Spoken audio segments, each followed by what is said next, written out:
Está no ar o podcast Quero Mais Vida, um espaço dedicado à saúde, bem-estar e histórias inspiradoras para te ajudar a transformar propósito em ações. Olá, sejam muito bem-vindos ao podcast Quero Mais Vida. Meu nome é Letícia e hoje nós vamos falar sobre o prato da prevenção alimentação consciente contra o câncer. Hoje eu estou com a nutricionista da Cetus Oncologia, Gisele Magalhães, e nós vamos falar um pouco mais sobre algo que está na mesa de todo mundo, só que é algo que para muitas pessoas ainda é um vilão, às vezes é um pouco desconhecido e às vezes pode gerar um pouco de dúvida na hora de consumir a nossa alimentação. Às vezes algumas pessoas comem fora de casa, algumas pessoas na hora, né, Gisele, de consumir e montar o prato em casa fica na dúvida, e hoje a gente vai tirar essas dúvidas do nosso dia a dia e da nossa rotina. E Gisele, eu quero saber de você aqui agora, como que as pessoas podem aprender a comer de forma mais adequada no dia a dia, de uma forma assim mais sucinta, mais prática, mais adequada, até inserindo isso na rotina. Mas para a gente aprender isso de uma forma mais adequada, eu queria saber de você, quais os mecanismos fisiológicos atuam quando consumimos certos tipos de alimento? Bom, primeiro, muito obrigada pelo convite, viu, Letícia? Estou muito feliz de estar aqui hoje. Nós vamos por etapas, tá? Primeiro, comer bem e saudável é algo muito relativo, né? Fica todo mundo achando que é só comer a mesma coisa. Não, a gente tem que variar a alimentação, porque variar também faz parte da nossa estrutura. Então, claro que a gente não deve, no dia a dia, ter esses alimentos ultraprocessados. Eu falo tanto deles, né? Toda vez que alguém me vê falando, eu tô falando mal dos ultraprocessados. Mas por quê? Porque são alimentos que era pra gente comer às vezes. E hoje a gente tá comendo sempre. Sim. Então era aquele alimento que até a década de 70, 80, era coisa rara, de festa. Eu me lembro, assim, que a gente às vezes para comer determinados alimentos tinha que comprar importado e não era fácil. Da década de 90, do meio de 90 para cá, é que esses alimentos começam a invadir o mercado brasileiro.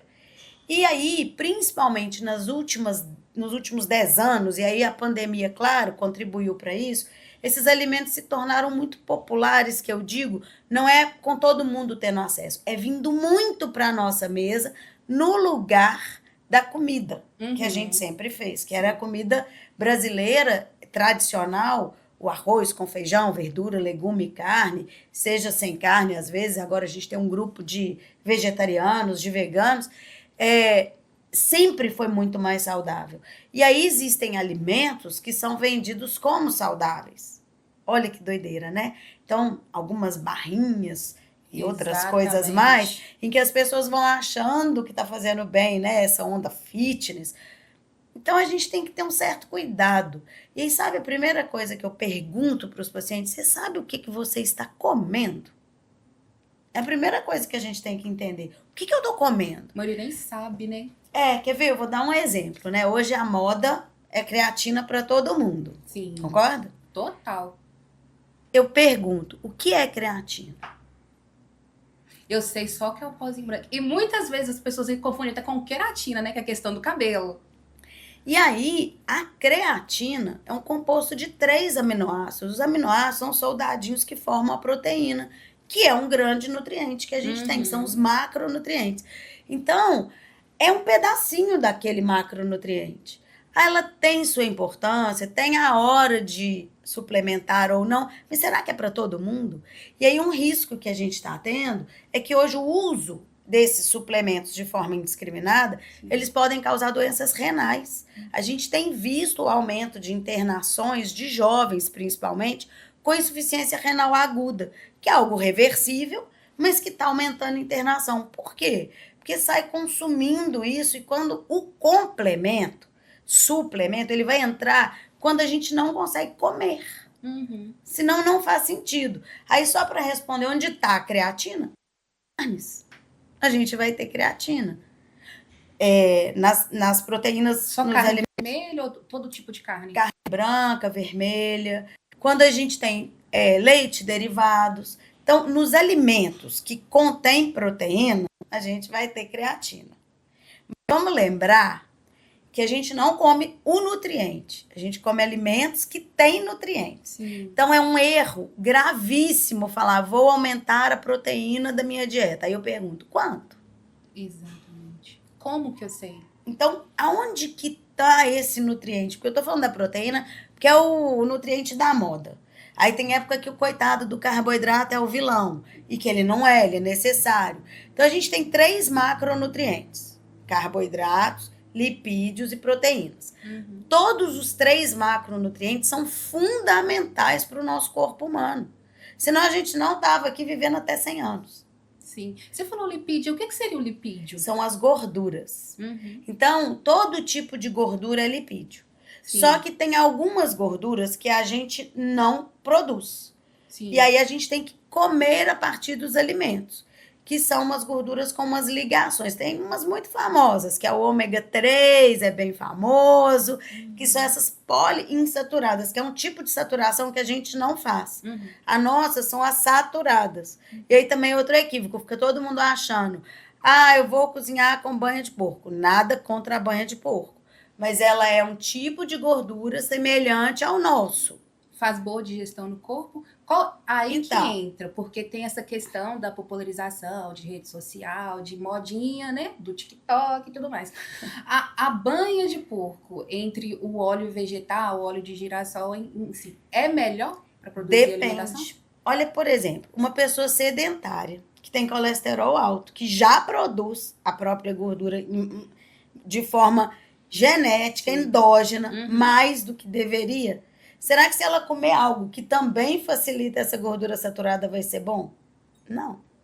Agora, uma pessoa que corre muito, que mexe muito, que trabalha numa lida de movimento físico, ela tá gastando, ela tá queimando. Então, isso tem uma relação com o nosso estilo de vida. Então, nem 8, nem 80. Não tem um alimento maravilhoso que vai curar e que virou, sabe, o remédio do momento. Como também não tem um único que é vilão. Alimento. Sim. Eu não estou falando de droga. Porque bebida alcoólica, apesar de chamar bebida, é uma droga. Exatamente. E droga não é alimento, droga não tem dose segura. Então não tem como dizer, você pode beber um copo de cerveja. Não sei. Eu não sei que efeito esta droga vai ter no seu corpo. Então, a gente tem que ter muito esse cuidado, que o álcool custou muito aparecer aí como um vilão, que ele era considerado algo tão cultural que ele demorou. E hoje a gente sabe que o álcool aumenta a incidência de alguns tumores, né? Porque aí a gente também vai falar um pouco desses tumores. Assim como a obesidade, que tem os ultraprocessados, que eu sempre estou falando mal deles, mas por quê? Quando a gente consome alimento ultraprocessado, a gente não está ingerindo nutriente. A gente está ingerindo corante, aditivos, né? Que são os corantes, conservantes, melhorador de sabor, antifúngico, tem um monte de nome. Eles são permitidos na legislação? São, tem a dose ali que pode.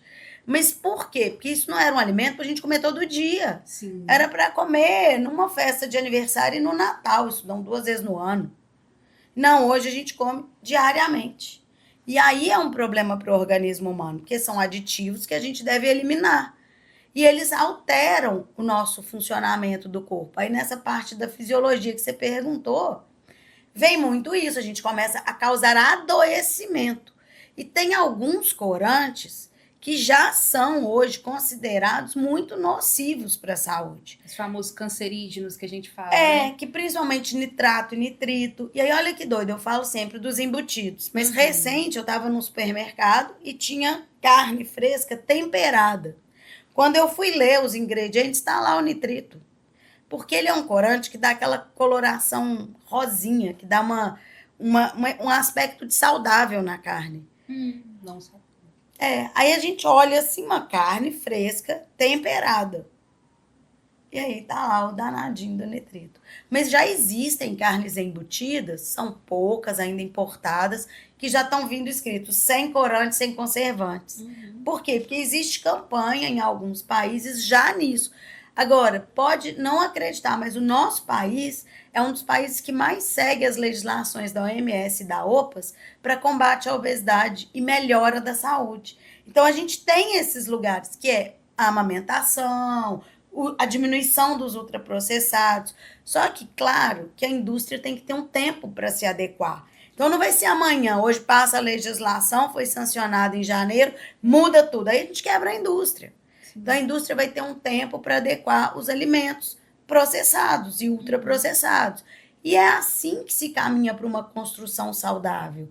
Porque não é proibindo, é educando a população. Sim. É a gente explicando, olha, não é que você nunca mais vai beber um refrigerante na vida. Mas se você não gosta, não precisa aprender a beber. Exato. Agora, Exatamente. se você gosta, não compra. Porque a nossa despensa diz muito do que a gente vai comer. Exatamente. Então, uma coisa que eu brinco muito, tira a foto da sua despensa. Você está gastando mais na prateleira do supermercado ou no sacolão? É no sacolão que a gente tem que gastar mais. Porque se você está gastando mais no sacolão, no arroz com feijão, você está comendo mais saudável. Se você está gastando mais nos embaladinhos, na prateleira, reveja como é que está a sua despensa. E falando de rever essa dispensa, falando um pouco dessa influência mesmo que as pessoas têm no dia a dia, tem algum alimento assim, ou alguma dieta da moda que para você, como nutricionista, te incomoda, vamos dizer assim, que as pessoas são influenciadas demais por alguma dieta, por algum alimento, que as pessoas falam assim, vou comer agora. Igual eu vi esse tempo atrás que as pessoas gostam de se automedicar, gostam de comer demais, igual eu vi o psyllium, as pessoas falam muito sobre o psyllium. Ah, é o Ozempic de pobre, alguma coisa assim. Tem algum alimento, alguma dieta assim que te incomoda como nutricionista justamente por conta dessa automedicação, que pode gerar algum fator assim de câncer ou dar algum problema futuramente nas pessoas? Tudo que é da moda me incomoda. Porque a ciência, ela é algo que ela é estudada. E a gente sempre brinca que por que cientista não vende? Porque a gente está sempre perguntando e nunca respondendo, né? Sim. E o outro pessoal aí que tem resposta mágica é mais interessante. E isso é um erro nosso também da ciência, da gente não saber responder às vezes diretamente. Então, tudo que é da moda, porque cada pessoa é tão única, que a gente não devia ficar indo nessas falas. E alimento, se a gente parar para rever para trás, sempre tem um alimento da moda, sempre. O psyllium não é um mau alimento. Não é, ele é uma fibra. É interessante para o funcionamento do intestino. Só que será que é para todo mundo? Sim. Então, se você não consegue beber a quantidade de água adequada, se você come outros alimentos que têm esse mesmo nutriente que é a fibra, você não vai precisar do psyllium, senão ele vai te causar mal-estar. Sim. Então, nada é mágico. Agora, hoje, o que mais me incomoda é ver gente que não tem capacidade técnica indo para as redes, para a internet, seja para onde for, e falando coisas bizarras, como se fosse curar o câncer com alimentação, como se fosse curar determinada doença com o alimento A ou B. Não existe isso. A alimentação ela é muito mais preventiva e, por exemplo, nos tratamentos, seja oncológico, seja para diabetes, seja para hipertensão, a gente é coadjuvante, a gente está ali ajudando a reverter o quadro, a melhorar os sintomas, a melhorar o quadro. Mas curar é muita pretensão da nutrição, né? Agora, prevenir, isso nós podemos fazer. A prevenção é um grande remédio de baixo custo, né? Sim. Essa fala sua, ela é ótima. Até porque a gente tem até um tabu sobre isso, sobre a cura do câncer, né? Que as pessoas falam muito isso. Porque o câncer também ele é um tabu, né? As pessoas ainda dirigem o câncer, algumas pessoas, como a doença. Tem medo de falar sobre isso. E quando a gente fala sobre alimentação e sobre câncer também, é um assunto delicado. Tem algum alimento ou alguma dieta, algum assunto assim que a gente pode tratar que seja um tabu ainda no câncer, sobre o tratamento oncológico? Tem vários. A dieta alcalina, que povo acha que vai tratar alguma coisa. Como seria essa dieta alcalina? Assim? Pra ser muito sincero, não sei muito não, mas porque é uma coisa tão bizarra que tem que alcalinizar o sangue. Não tem como, gente, senão a gente não funciona. O nosso organismo, ele tem seu pH todo distribuído de forma adequada. Mas quer ver uma coisa muito interessante? Que aí eu vou até lembrar de um caso de ontem que me trouxeram sobre tirar a acidez do estômago. O paciente queria uma alimentação que tirasse a acidez. Eu falei, mas como é isso? Não, eu quero, igual usa alguns medicamentos antiácidos, que as pessoas são prescritas por médico, não é por nutricionista. Ele queria uma alimentação que fizesse isso. Uhum. E aí eu fui explicar para esse paciente qual que é a importância da gente ter os pHs alterados. O estômago é mais ácido. Por que isso é importante para o intestino? Porque a gente tem bactérias no intestino que vivem num determinado pH e elas são super importantes na nossa saúde. Sim. Inclusive para comer com a gente. Porque as bactérias do intestino, que hoje fala-se muito do intestino também, dessas bactérias. Uhum. E aí tem os probióticos aí também que entraram na moda já. Nada contra, mas com cuidado, que horas usar e quem usar. Sim. E aí essas bactérias precisam de um pH ideal. Porque senão elas morrem e aquelas que nos causam doenças ou má digestão, ou desconforto, ou diarreia, outras questões, podem crescer em outros pHs. Uhum. E aí é esse cuidado. Então, a gente não tem uma coisa mágica. E essas... Tudo que alguém promete demais me deixa na suspeita, sabe? Desconfiada. Eu sempre avalio. E a ciência tem um problema também. Muitas vezes tem estudos experimentais com ratinhos. Uhum. Em ambientes completamente controlados, diferente do que nós somos. Então, esse estudo sai e ele vai para a mídia, como se isso já pode usar no ser humano, porque deu muito certo no Um ratinho. milagre, né? Seria um E milagre. não pode. Agora, de novo, sempre a prevenção, e eu acho que no tratamento oncológico específico, ninguém deve fazer nada sem orientação do médico oncologista e da nutrição. E aqui na CETOS a gente tem uma outra coisa, a gente caminha todo mundo junto. Porque a farmácia está comigo, tanto que chás, essas coisas eu deixo para a farmácia me ajudar. A alimentação sou eu, tem a psicóloga, tem os médicos e a gente conversa. Uhum. Então a gente dá um apoio completo para o paciente, o que deveria ser em todas as situações no mundo. Sim. E a gente tem que lembrar uma coisa, essa delicadeza para o outro. Cada pessoa é tão única que outro dia eu estava avaliando, eu falei que eu nunca fiz uma prescrição idêntica na vida. Porque eu nunca atendi ninguém idêntico. Eu posso ter pontos semelhantes, e aí eu vou falar um ponto que eu acho assim, fundamental que eu falo. Quem me vê com 100 anos vai me ver falando isso. Que você falou do Ozempic natural. Sabe o que seria, se fosse possível? Mastigar. A única forma da gente estimular o corpo humano, a saciedade, que é esse hormônio, que é a leptina, que ajuda a gente a entender que a gente está comendo, é mastigando. Mas mastigar não vende, né? Não. Então isso nunca vai ser moda. Parar. Ah, mas eu não tenho tempo. Não, ninguém tem tempo para um monte de coisa, porque tempo é uma questão de prioridade.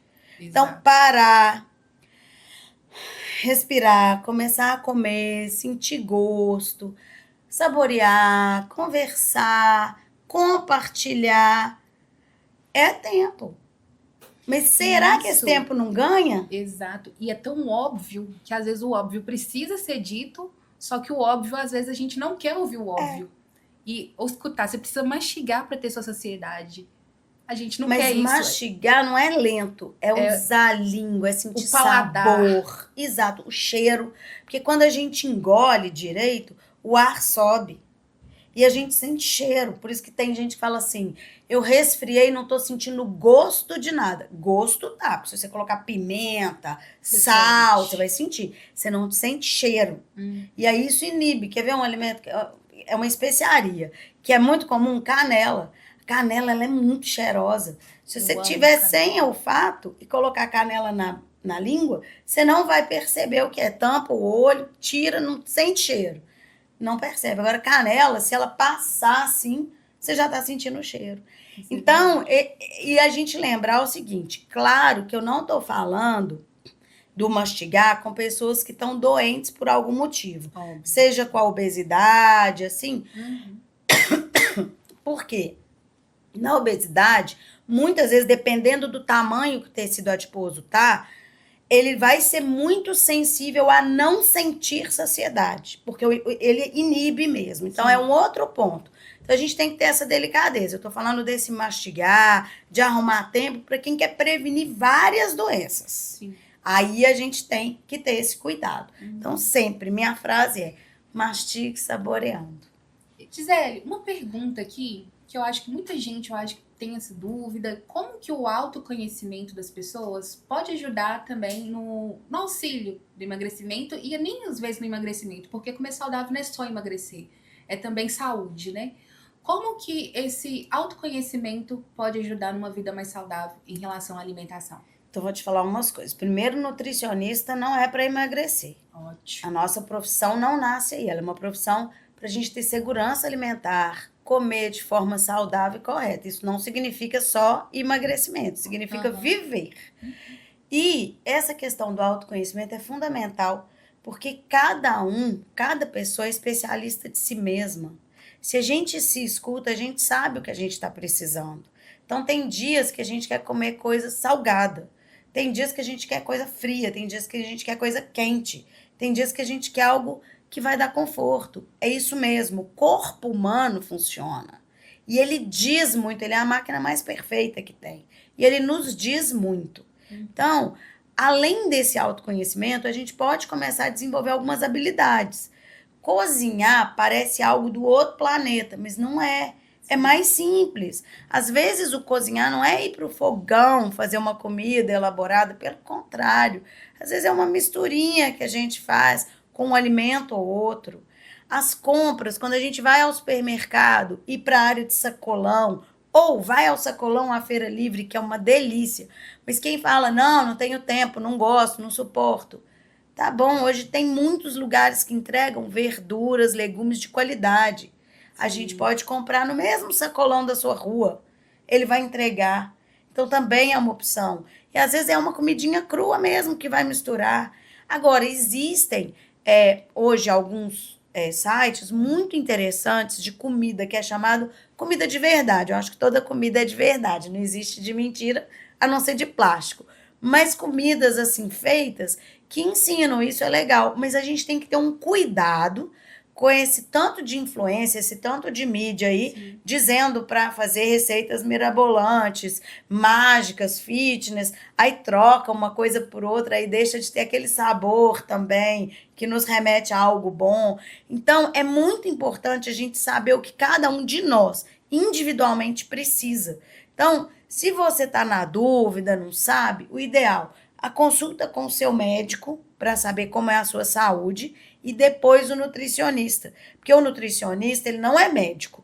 É uma outra profissão de nutricionista. Nutrição. A gente entende dessa comida a partir do diagnóstico médico ou sem diagnóstico. O que é comer saudável. Então, é muito importante ter essa parceria. Sempre. E aproveitando você aqui, que eu tenho essa dúvida, eu acho que muita gente também tem. Quando que eu devo procurar um nutricionista? Porque muita gente só fala assim, tô com a gordurinha aqui. Quando eu vou no nutricionista, mas não vai. Então, quando que eu devo ir no nutricionista? Quando eu tenho uma alteração no exame, quando eu tô acima do peso, quando uma calça não entra mais, uma blusa não entra mais.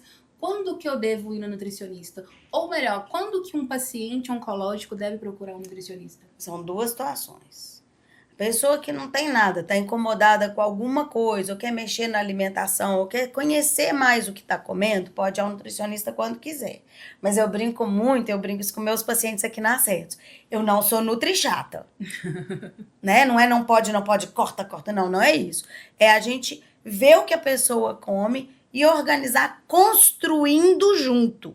Também não é nada imposto. A gente tem que conhecer o outro. Lembra que a gente falou que cada um é especialista de si? Então, escutar bem isso e construir juntos. Agora, o paciente oncológico é em outro foco. Todos os pacientes oncológicos que vão passar principalmente pela quimio e radioterapia devem vir ao nutricionista. Agora, quando vai fazer um tratamento, às vezes, hormonal, aí é bom o médico mesmo já encaminhar, o próprio oncologista. Perdeu peso, aumentou peso, tá tendo náusea, vômito, vem para o nutricionista, porque a gente está aqui na oncologia para ajudar com o manejo de sintomas. Então, são situações diferentes. Acabei, Gisele, tive um câncer há 10 anos atrás e quero melhorar minha alimentação para prevenir. Tive há 2 anos, há 5 anos, não importa. Aí, a hora que quiser, porque aí a gente vai fazer um outro tipo de abordagem. Então, são várias abordagens, tá vendo que a nutrição não é para emagrecer. O emagrecimento, muitas vezes, ele é consequência de escolha alimentar. Rapidinho, vou te contar um caso. Ontem, uma paciente nossa aqui da oncologia chegou, ela tinha perdido 4 quilos num determinado prazo. E aí ela veio, ela esqueceu de contar para a oncologista as mudanças que ela fez. E eu fui questionando. O que você fez de mudança? Como está a sua alimentação? Ela, não mudei nada. E aí, quando eu fui interrogando, conversando mesmo com ela, como que tá o café da manhã? Me descreve essa refeição. Pedindo a descrição, ela tinha um hábito de refresco de pozinho, de muito biscoito. E ela trocou. Ela trocou o refresco pela fruta, ela trocou o biscoito por pão, e ela achou que aquilo não era troca.